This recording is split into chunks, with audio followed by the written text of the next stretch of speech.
IT hardware that's going end of life. We received 3 participants, and we are recommending award to the lowest bidder. PC Solutions in the amount of $92,593.46.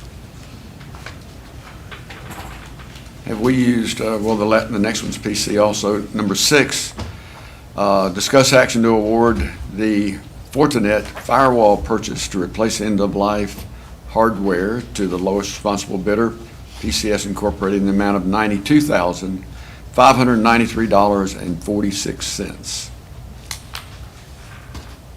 This is the security firewall, so again, it's end of life. Basic infrastructure for information technology.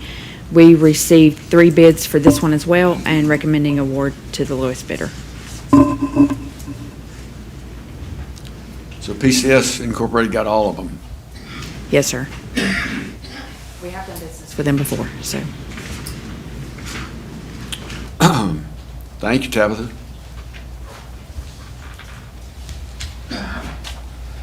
Reports from committees and departments is next. We have Elections Director Deidre Holden for an elections update. Deidre, so glad to have you report this morning. Thank you. Good to be here with y'all. I'm going to get this going here. Give me just 1 second.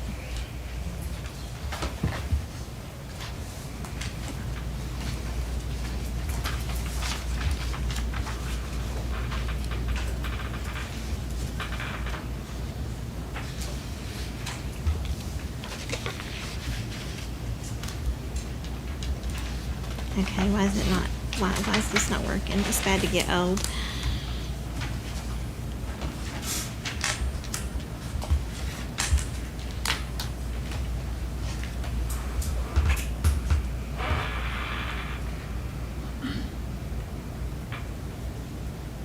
Well, we're just going to go from there. Thank y'all for letting me come up and talk about elections this year. And I had to put on there that it's in the rearview mirror, and I'm so glad that it's over. So we made it. That's what I can say. It's taken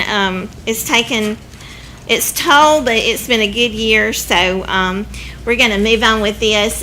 In 2024, we conducted 5 elections. 6 if you get technical and throw in the special election for the post 4 that we did in conjunction with the May election. Thank you, Mr. Schneider. We appreciate that. So we've been very busy. There's never been any downtime for us, but that's okay. That's what we do, and we love doing it. Here's just some brief information on the turnout. These numbers do not make me happy, but it is what it is. This was the special election that we got thrown at us right after the first of the year for Senate District 30. It was an isolated election because it's a district election. But, you know, it's sad that out of 13,225 people, only 361 ballots were cast. So we got to get better at this voting. So that was the February election. The March election, we had 14,000 ballots cast out of 118,000. The May election, our numbers start going up. We had 21,067 out of 119,000, almost 120,000 voters. The June election was the runoff. You can see we had a very low turnout for the runoff. And then the post 4, these are the numbers out of that. That was a 8% turnout. And then we get to the big one. Thank you. You saved me. It takes a village.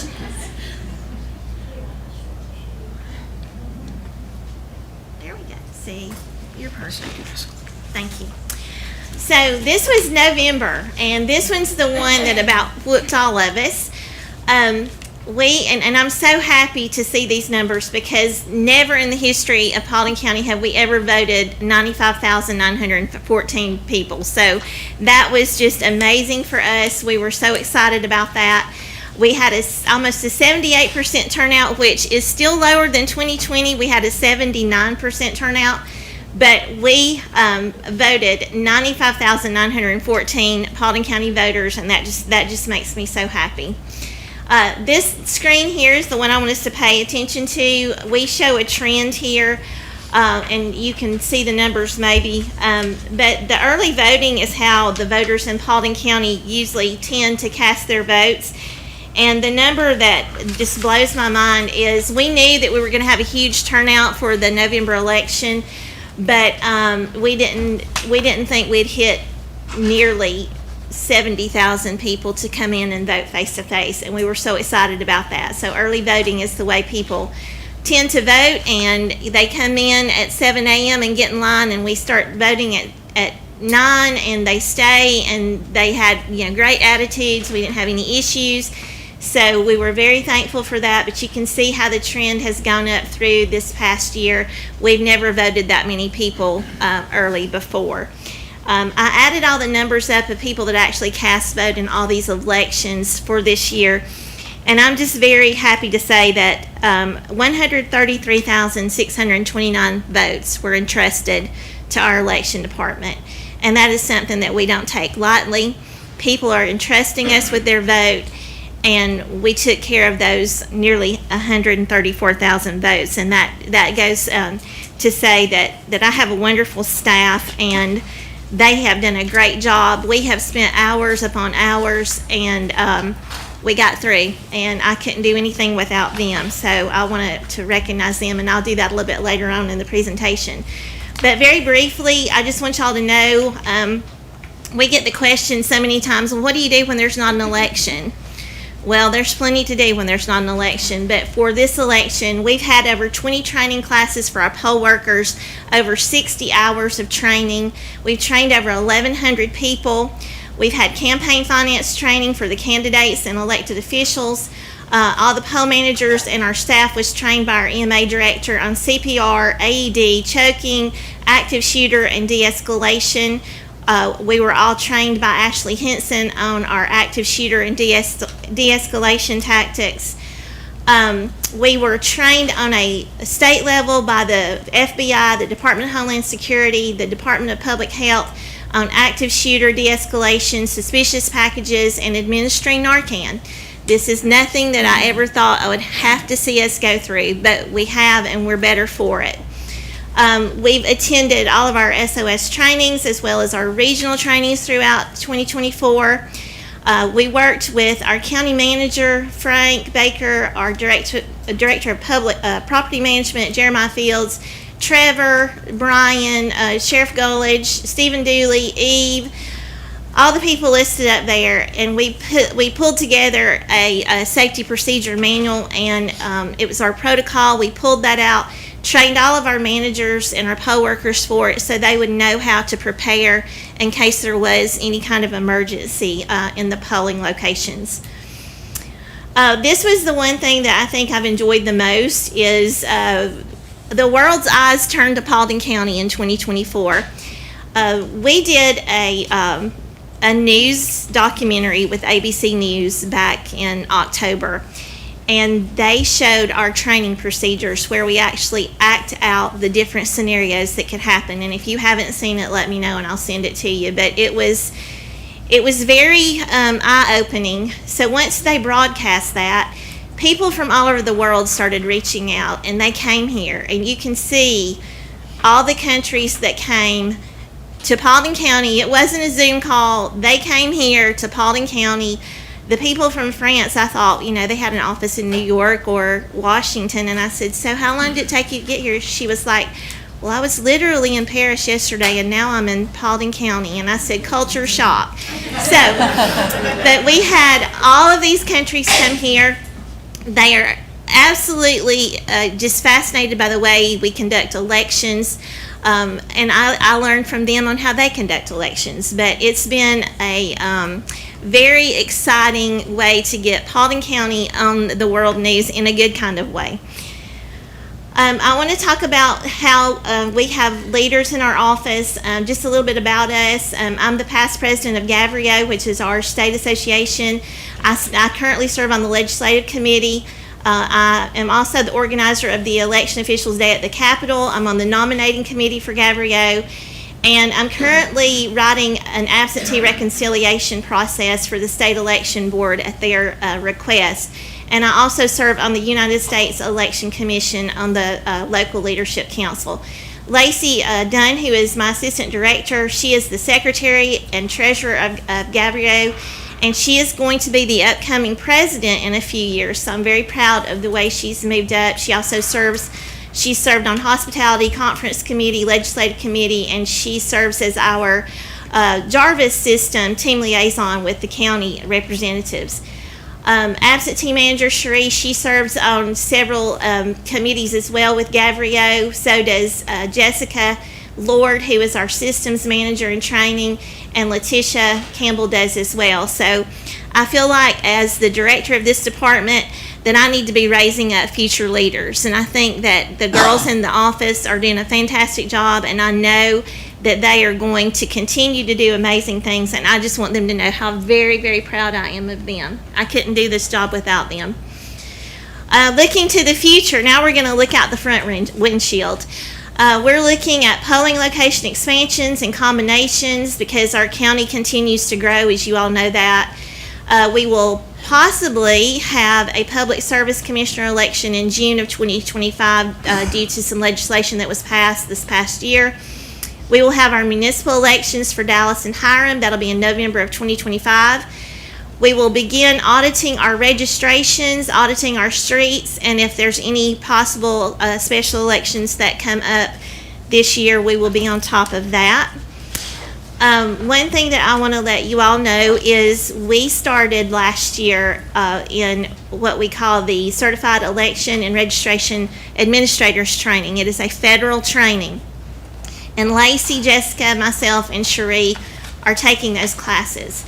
It normally takes up to 12 years to complete these courses before you can graduate. We began in May of 2024, and I want to let you all know that we will proudly graduate in August of 2025 in Salt Lake City, Utah. So we put our nose to the grindstone. So that's all that I have. I will let you know that I will be working with our legislative delegation on some legislation for this upcoming year. I have a meeting this week with them. But it's been a very successful year. I have no complaints. I appreciate all the support that you all have always given us. We couldn't do this without all being a team and being a family, and that means more to me than anything you can ever imagine. I do want to give a shout out to Jana Ragsdale. She called me this morning and she said, "Hey, I need to talk to you." And I was like, "Oh my gosh, Jana never calls. What's wrong?" But she said, "You were walking in this morning and you have a hole in the back of your hair, so you need to get that fixed before you go and speak to the BOC this morning." So they had to get me ready this morning. So Jana, thank you so much for that. I appreciate it. But that just goes to show we're all family, and I love my job and I love what I do, and I so appreciate y'all entrusting me with this job. So if you have any questions, I'll be glad to answer them. If not, we're going to go back downstairs and get back busy. But thank y'all so much for everything you do.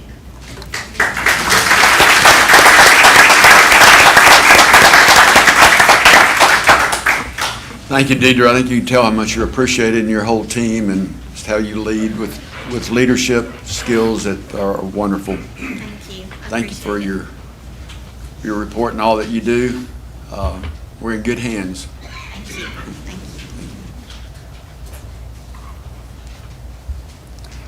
All right, put on your seatbelt. We got 16 consent agenda items. I guess I do need to read that we don't. Well, we've already finished with. There's no one that signed up for the public participation on any of the agenda items. So moving right into the consent agenda, and I'm required to read these because it goes in our archives, in our minutes and records. Item 8 is to approve the revised telegraphical error in Article 4.1.1, review of plats and plans required within the plan review thresholds table. Item 9 is to authorize the chairman to enter into an intergovernmental agreement with the City of Dallas and the city to utilize the countywide bridge assessment agreement between Paulding County and Pond and Company for assessment services for 2 bridges within the incorporated areas of the City of Dallas. Bridge locations covered in the agreement are located in Post 1 and Post 4. Item 10 is to declare the following items listed as surplus and approve their disposal in auction, trade, or donation, and it's one sheriff's office vehicle, a 204 Ford Crown Vic, and a long serial number, so you can read that.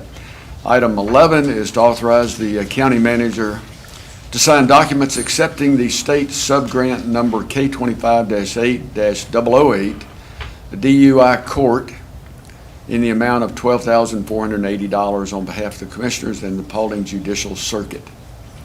Item 12 is to authorize the county manager to sign documents accepting the state subgrant number K25-8-009 mental health court in the amount of $8,320, and this is on behalf of the commissioners and the Paulding Judicial Circuit. Item 13 is authorize the county manager to sign documents accepting the criminal justice coordinating subgrant number C23-8-249 in the amount of $136,461 on behalf of the commissioners and the Paulding Judicial Circuit. 14 is to adopt the updated drug and alcohol testing Paulding Transit policy. Item 15 is to adopt the civil service classification for a community relations coordinator. Item 16 is to adopt the new supplement for the sheriff in the amount of $30,000 to begin on January 1st, 2025. Item 17 is to adopt Resolution 2024-33, proposed extension of the Association of County Commissioners of Georgia Employee Benefits Retirement Plan, a buyback program for county employees to end December 13th, 2024. Item 18 is to adopt and approve Resolution 2024-34, the ACCG IRMA Firefighters ACCG Public Safety Post-Traumatic Stress, what does the D stand for? Disorder.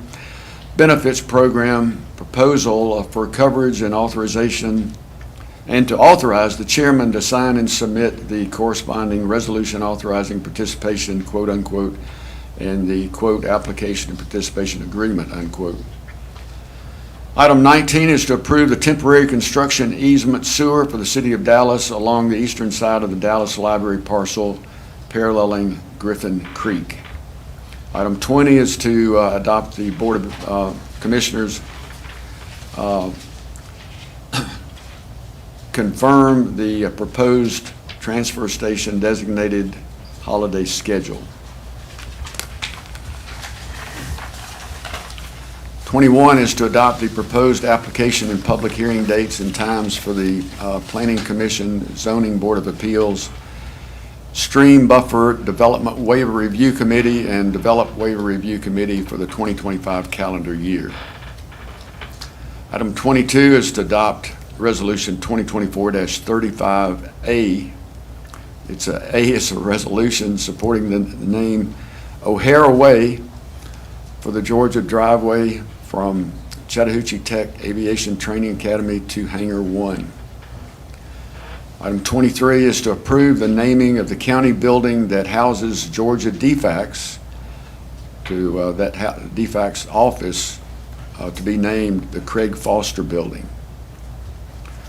Item 24 is to approve the change order with Johnson Construction for a design change in the amount of $18,918.20 for the new concession stand bathrooms at Union Park. Funding will be allocated from SPLOST, and the project is located in Post 2.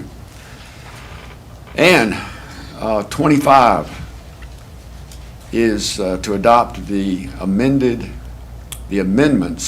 to the Paulding County Board of Commissioners 2025 regular meeting schedule. All right, would anyone like to move any of these items to regular new business for discussion? I'm going to request that we move item 15 to regular business.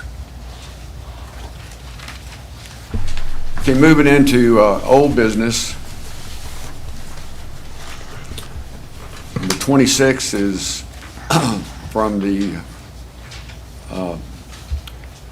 the Board of, for the commission, the Planning and Zoning Commission, Planning Commission, for 2024-29-Z, which is an application by Ardent Acquisitions LLC requesting to rezone the 305.14 acre parcel portion from R2 Suburban Residential District to MPR Master Plan Residential District for the development of 399 residential units, including 61 attached residential units.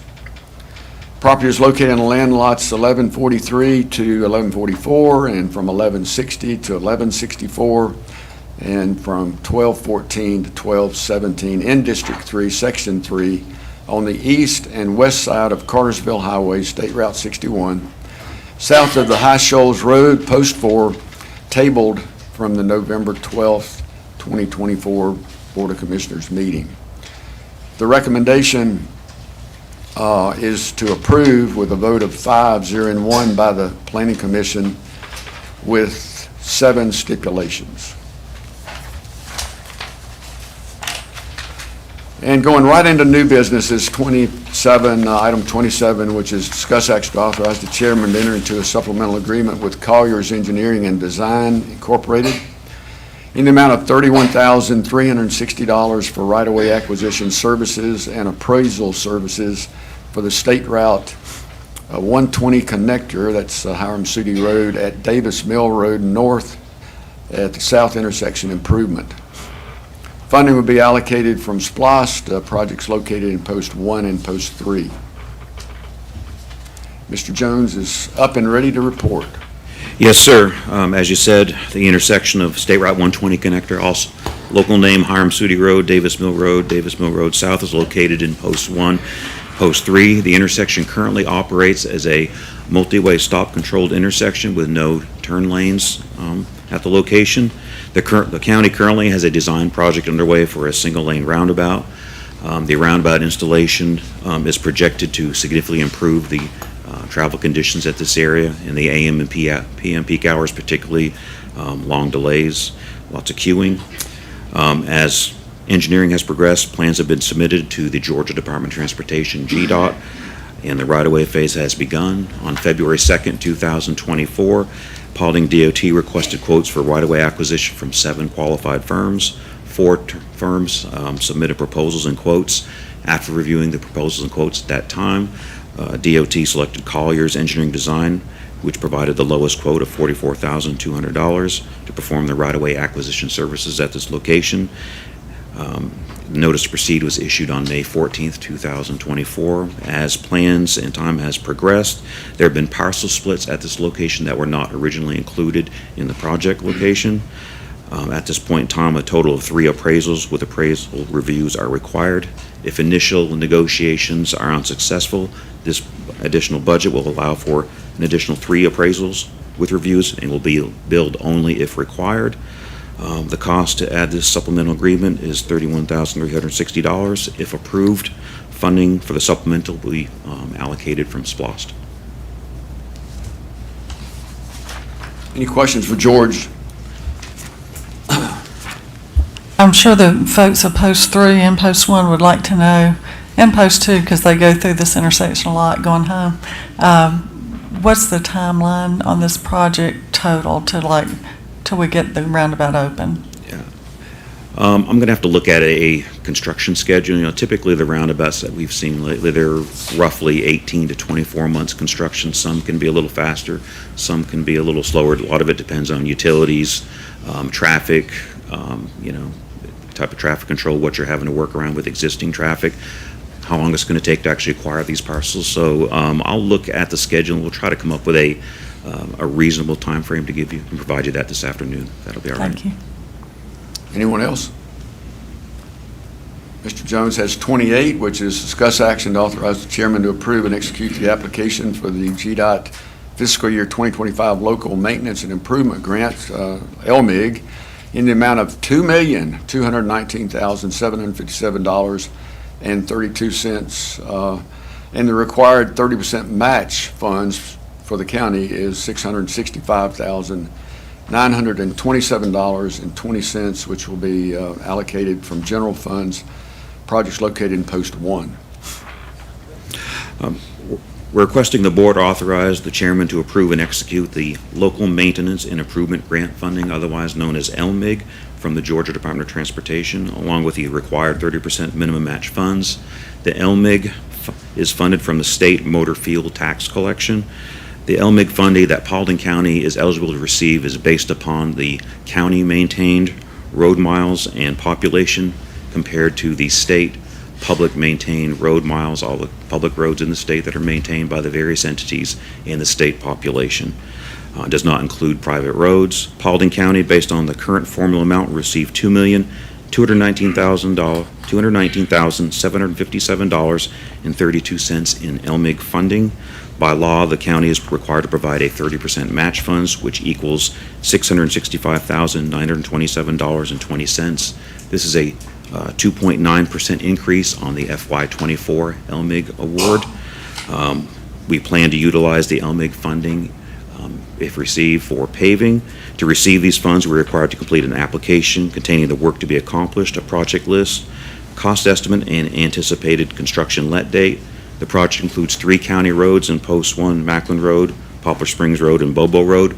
We're not held or committed to this list. We can add, omit roads at any point in time, provided we inform GDOT of changes. However, this is simply a step to encumber the funding. We're required to return the application to GDOT by February 1st, 2025, or we risk loss of the funding. So asking the board to basically approve this LMIG request, grant application funding. And you've got a LMIG list too, don't you, the priorities of projects? We have a paving, a paving list that we're working on right now, internal. Includes these roads that are shown right now in Post 1, these 3. We basically rate the roads based on condition, the cracking, et cetera, and they all come up with a certain score based on the average rating of the road. When we submit the total list of roads that we're asking the board to consider, we're going to include that information in there, what the actual ranking is of those roads in terms of condition. Okay, 29 is a short one. Discuss action to adopt Resolution 2024-32 for the Paulding County Major Corridor Study 2024. Man, you got me on that one, Chairman. I'm getting tired of talking. On December 12, 2023, the Board of Commissioners authorized the chairman to enter into consultant services agreement with Kimley Horn and Associates for the Paulding County Major Corridors Study 2024 in the amount of $427,992. The Major Corridor Study builds upon, with much greater detail, data collection, study analysis, the updated comprehensive land use plan and the comprehensive transportation plan by assessing the current conditions of Paulding County's major corridors. The study consisted of all the county arterials along with most of the collectors and select local connections consisting of 215 miles of roadway. For the purpose of the study, the major corridors are defined as the higher volume roadway carrying locations, basically serving inter or intra-county traffic. The overarching goal of the study was to determine the county's existing and future traffic conditions and identify locations where road widening or possible new roadway alignments are needed. Recommendations for future lanes of these roadways was based on projected change to populations and employment with and around Paulding County. Recommendations from the study included roadway widening and right-of-way preservation, large-scale operational and safety improvements, new connections that can enhance the roadway network. Recommendations to policy has also been provided to support the major corridor study regarding roadway functional classification, application of roadway typologies considering both land use, character, and transportation, access management guidelines in light of future roadway and development changes. I feel this is a very worthwhile study. We can take this study and use it to guide future investments in our transportation system. I think it's one of the best studies we've done. And again, I think no one in planning for the future and trying to know what it's going to cost and know where those improvements are needed is beneficial to the board, the county, DOT, and the citizens. So I'm very excited about this study. We're going to have a presentation from the consultant Kimley Horn on this afternoon session, and just asking the board to consider adopting this study as a recommending study. Any questions on 29?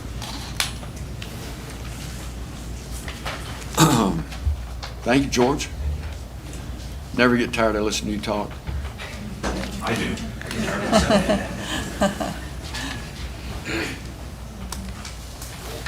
All right, we're getting close to the end. Number 30 is discuss action to adopt ordinance 2024-13, text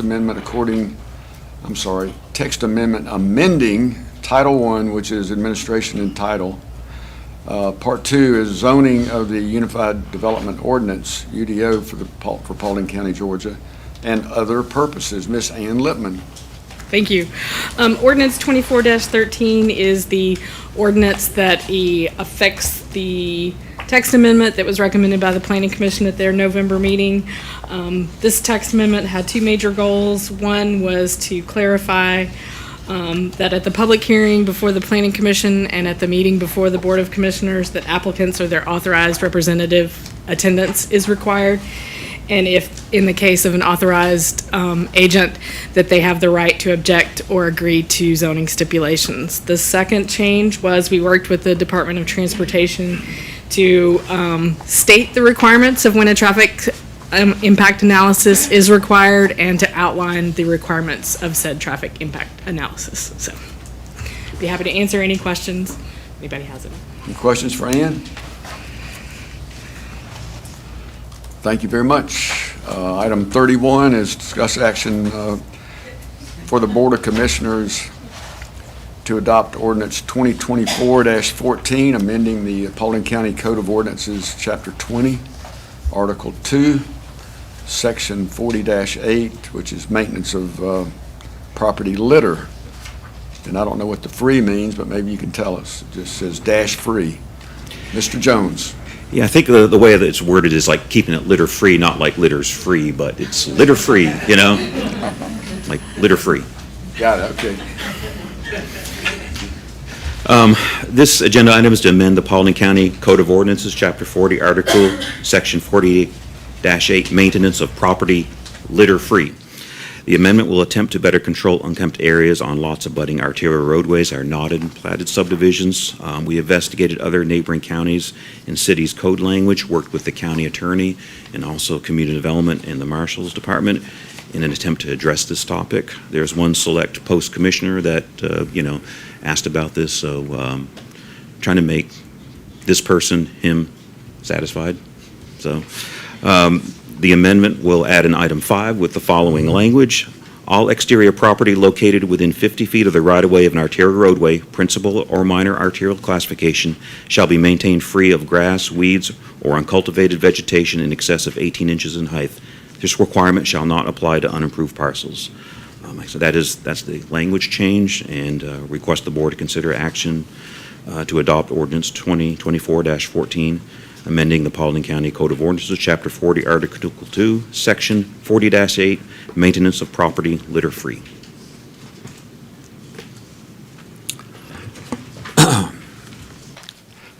Any questions? You're looking good, George, thank you. I know what litter-free means now. All right, item 32 becomes the Tabitha Pollard Show. 32, 33, 34, and 32 is discuss action to award a 2025 budget amendment in the amount of $1,500,000 for storm water projects. Thanks. This is just a little bit of housekeeping. In August, we adopted the budget. We were also working on, DOT they had been given the function of stormwater several years ago when we were making some budget reductions. Over the past few years, we've been accumulating quite a list of projects, and the engineers have developed that list of projects and specifications for those, and we issued a stormwater unit price contract not too long ago. So we've got quite a list of projects that are ready to go. The original budget that we had isn't going to be quite enough to cover some of those projects. And so we are asking for an increase of $1.5 million. And this will be taken from fund balance for now. And then there will be, once stormwater is established, we're caught up on the projects and we're on more of a maintenance mode, then we'll determine exactly what that budget should be. So that will be going forward that you can't use fund balance for, but in this particular one you can. Questions? Before we move on to the next one, can I go back to the bid awards just for a second? Because I think I read one of those wrong. So as listed, the correct amounts are as listed. I think for the second one, I read it as 92 with the amount of the number 6, but the amounts listed on the agenda are the recommended low bids, and they are correct. So if I read that wrong, I apologize. I appreciate that correction. Got that, Rebecca? Okay. Okay, no questions on 32, so 33 is discuss action to authorize the participation in operational expenses of the Drug Task Force in the amount of $72,805. Several months ago, the Drug Task Force approached us. We have a grant that is in coordination with the Harrelson and Polk County for operations that funds some of the officer expenses, and it's coordinated through Harrelson. They administered the grant. And so they send back to us, this year's allocation was back in the amount of $72,805. What the Drug Task Force has asked is that you allow them to use those funds for operations. So it's not changing the grant. That grant will remain personnel, but they're just asking that you allow them that amount to be able to operate on. Questions? 34 is discuss action to authorize the county manager to sign documents accepting the fiscal year 2024 BJA grant, which is number 0-BJA-2024-172141, including the federal participation amount of $297,041. Ms. Pollard.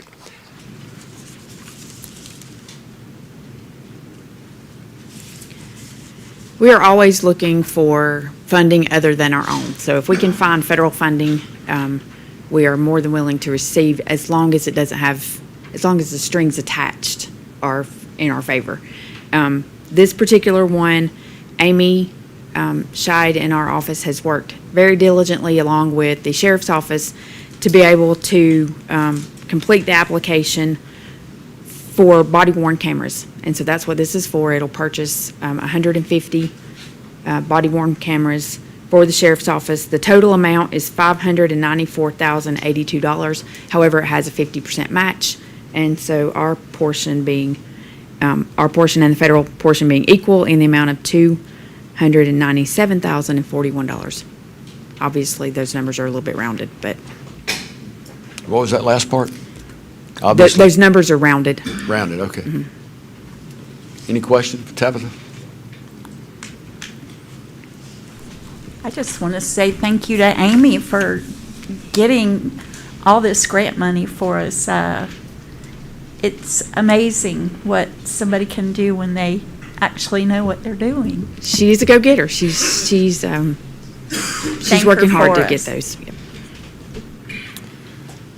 Well, you get to rest, Ms. Pollard. All right, the last two, and then I wanted to pick up is Mr. Ray Wooten. Item 35 is discuss action to approve a sewer/recreation path easement at 75 County Services Lane with Nature Walk Development Company Incorporated. Ray? Good morning. Paulding County owns the property at 75 County Services Lane, and we've worked with Nature Walk Development Company, otherwise known as Nature Walk. They have the property that is both on the north and the southwest, and in fact, they actually worked with us to help us acquire a piece of property from them right next to 75 on the west side of the landfill. We are currently requesting a easement for Nature Walk across the far eastern portion of the property to be used for a sewer easement as well as a recreational path. And we will be maintaining that sewer once it's in the ground. Questions? 36 is discuss action to approve the First Amendment to the development agreement for a 2-year extension of the Possum Creek Gap Sewer. The Possum Creek Gap Sewer Agreement between Paulding County and Walton, Georgia, LLC. Mr. Raywood. In November of 2019, Paulding County entered a development agreement with Pine Hill Investments and Abney Austin Investments for the construction of the Possum Creek Gap Sewer, in which the Gap Sewer is approximately 8,700 feet of pipe in the ground. Per the agreement, we're responsible, the county is, for $1,050,000 that goes toward the construction of the gap outfall for enlargement of the line to 18 inches. This amendment, this agreement expired last month, and what we're looking at is Walton had asked us to come back on behalf of Pine Hill to request a 2-year extension to the existing agreement with no changes of the language other than the extension of the current contract and a small portion where Abney Austin will be pulled from the agreement.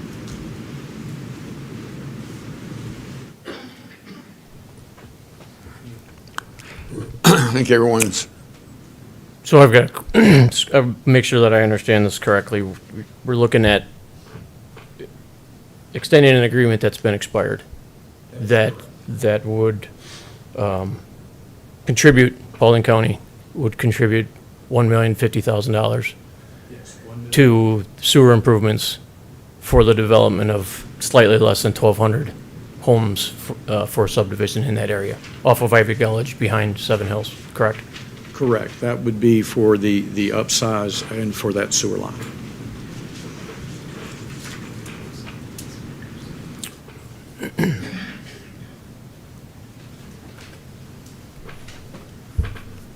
are you good, Dean? Yeah, just want to make sure that I understand that. That's correct. All right. Any other questions on item 36? Thanks, sir. Thank you. All right, we've finished the new business. Before that, we finished the old business. Before that, we had the consent agenda, of which on item 15, I requested that we put it in the new business here at the end. So going back to that, what's the purpose of the consent agenda? You can put a lot of things in the consent agenda, and maybe they're more general in nature, and you can pass all of them at once without that much time. What do you lose when you put it in the consent agenda? You don't have the opportunity to discuss or ask questions or have the department heads come up and brief. So I asked that it be put back into new business so that we could know more the purpose of item 15. Say again? Yeah, that's what I was just looking for. Item 15 on the consent agenda is to adopt the civil service classification for a community relations coordinator. And, I've talked to some of the commissioners, and they may want to weigh in on this. They may not, but I think it's important that we do, occasionally bring something out and discuss it more thoroughly.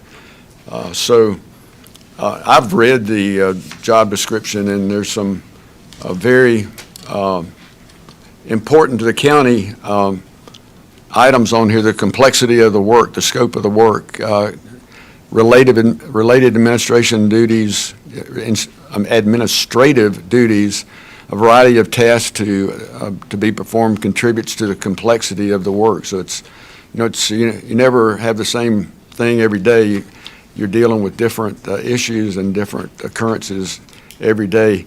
Also says the purpose of this position is to coordinate tourism and educational programming for youth and adults.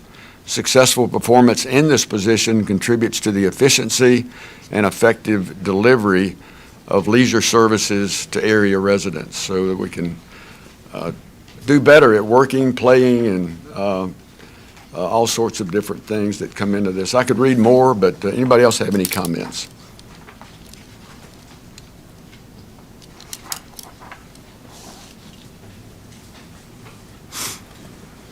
I have a question for Ms. Palmer, if I may.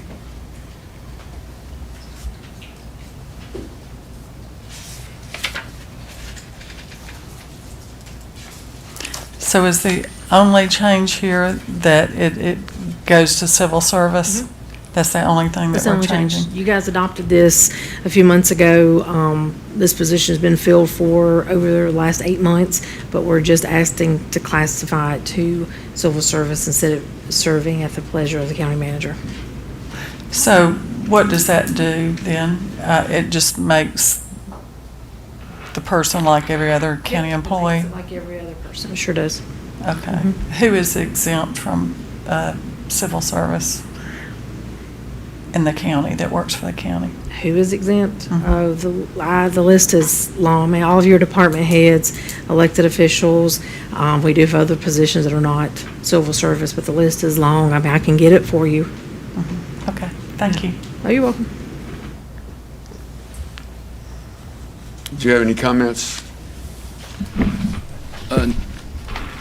Mr. Chairman, Board, this position actually is an existing position, as she stated. And it was approved over a year ago. That candidate's been in that position for over a year. And this just makes this person the same as a majority of our employees, which is civil service. As you mentioned, the department heads are not civil service. There's a few that work for elected officials that are not civil service. But a majority of all our employees are civil service employees. So this should have happened a year ago when it was first adopted. And the current board, with the exception of Commissioner Snyder, approved that job description back then. So we just felt like that we needed to right the ship and make this housekeeping correction. Anyone else? Well, that is that will be on the 2 o'clock agenda. And that's the conclusion of regular business. So I understand that Miss Doris Devi is here. So I was told, do I need a motion? Yeah. Yeah. I'd make a motion to allow Hiram City Councilwoman Doris Devi to have a minute or two at the podium to speak to us. Second. We have a motion and a second. All those in favor say aye. Aye. Any opposed? Thank you for being here, Doris. Morning. I know that Mayor Moran also thanked you, Commissioner Carmichael, for what you've done for the city of Hiram, but I want to personally thank you. For the last 8.5 years as an elected official, starting off at Post 1, then coming in as chair, you as chair and your commissioners have done a lot for Paulding County, City of Hiram, and Dallas. And 12 years ago, I started to sit on boards with you, and your integrity and knowledge was so well receptive, and all I wanted to say was thank you. And you and Lou need to do retirement. You get bored, give me a call, come to the ranch. Thank you, Doris. Where does time go? You know, this Sunday I get to celebrate 50 years of marriage, and I just can't grasp that. I can't get that in my head. But the opportunity to serve is you know, one of the greatest opportunities in life, I think, and it's been a pleasure.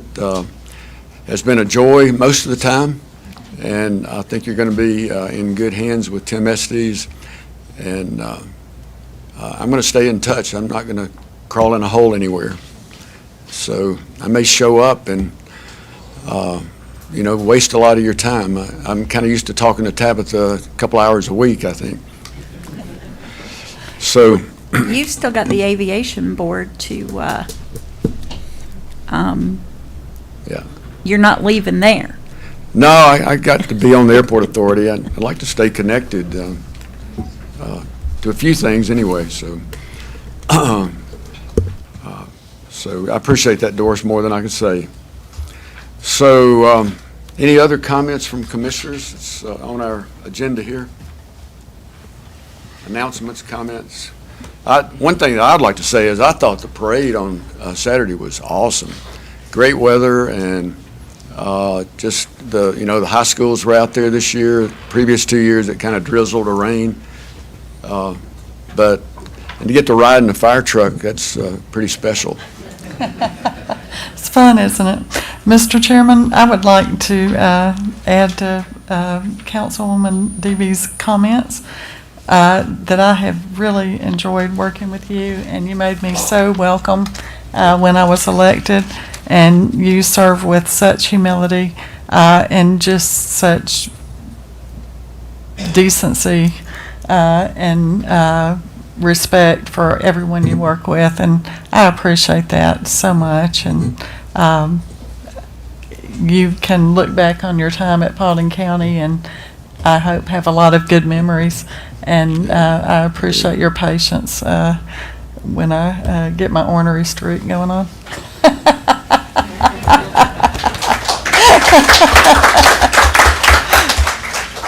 And she called herself ornery, I didn't. Oh, no executive session, hallelujah. Need a motion to adjourn. Motion to adjourn. Motion to adjourn, I'll second. All those in favor say aye. Aye. We stand adjourned.